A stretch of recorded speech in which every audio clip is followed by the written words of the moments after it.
Thanks for joining me. It's Mike Cooper here. Today I'm going to show you how you can modify the code list that are available to your counselors when they are logging information into the Case Journals software program. It's very simple. The first step, however, is I need to be logged in as the ADM user. Of all of the users in your software, the ADM user is the only user who has the privileges to modify the available codes in the system. So I'm going to log in right now to my demo data as the ADM. And when I am logged in as the ADM, what you'll notice is I have access to these two menus at the top of the screen, which otherwise no other user has access to. If I go to the Code Maintenance menu, you will notice all of the list of the various codes that I'm allowed to change in here as admin. For example, I can change my programs that my organization may offer and I wish to track in my statistics. I can modify my family income code levels. I can set those all up. And whenever I add a code, it's important to know that it's automatically added to my statistical formulas that are generated whenever I create or run a new statistics report. So for example, I'm just going to pick perhaps occupation codes. So there's already some in here in our demo data. And if I want to add a new code, what I do is I move to the very bottom of the list. So I'm on the very last code, and I'm just going to hit the down arrow key on my keyboard. You'll notice my cursor moves to a new line. And now I can add a new code.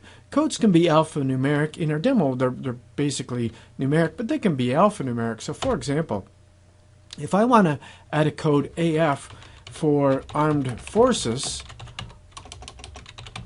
I can add that in here. So I've created the code AF, I've given it a description, armed forces, and now I'm in this third column, which is entitled allow. To allow it to be used, I need to tick that checkbox. And I complete the cycle either by clicking on the Save button or simply by moving to a new line, which I can do with my Tab key here. And when I get to a new line, the code that I added, AF, is now automatically in my system.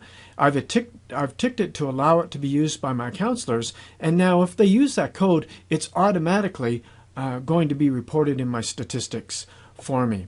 Now, the allow column is also kind of interesting because if I want to stop using a code, I am not able to delete a code, and I can't delete a code because it may actually form part of history, so it doesn't make sense to allow it to delete it. But what I can do is I can disallow it from future use. So let's say I no longer want my counselors to be able to pick code 98 for unknown or unspecified.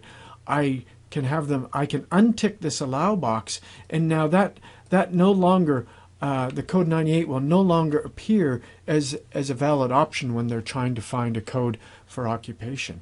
I've also added the code AF for armed forces. So let's see how this is going to work. If I go into my maintain clients now where I utilize that code, open up my primary client information, and I'm going to pick a code. I'm going to pick Paul Smith here, client number 2. And you can see this field right now. So Paul's occupation in here is number 9 for unemployed. I'm going to unlock the record so I can modify it. I'm going to come into the occupation and I'm going to click on my lookup box. And now you notice right away that number 98, which we disallowed, is no longer a valid option on here. But you'll notice the new code that we added, armed forces, is in fact now a valid option. So I can pick that and save the record. So you can see simply by adding a new code, it now is inherent in my system and forms part of my statistics. That's how easy it is to add a new code. Once again, you can do this for all of the demographic information that you have for your clients. You can do that for all of the demographic information that you have for your cases. You can also do that for the coding that you would implant or attach to your time log entry, to the coding that you would put onto your groups, your group code, for example. You can control all of those codes. Simply by adding those codes up here, as administrator, they become accessible for use by your counselors and form part of your statistics. A valid or very powerful feature of the Case Journals is the ability for you to control all of the coding and thereby control the statistics that are reported. Anyway, thanks for joining me for that. You can obviously try that out in the demo software that we have, or on your live data if you are in fact licensed for the program. You can go in and try that yourself. Thanks very much.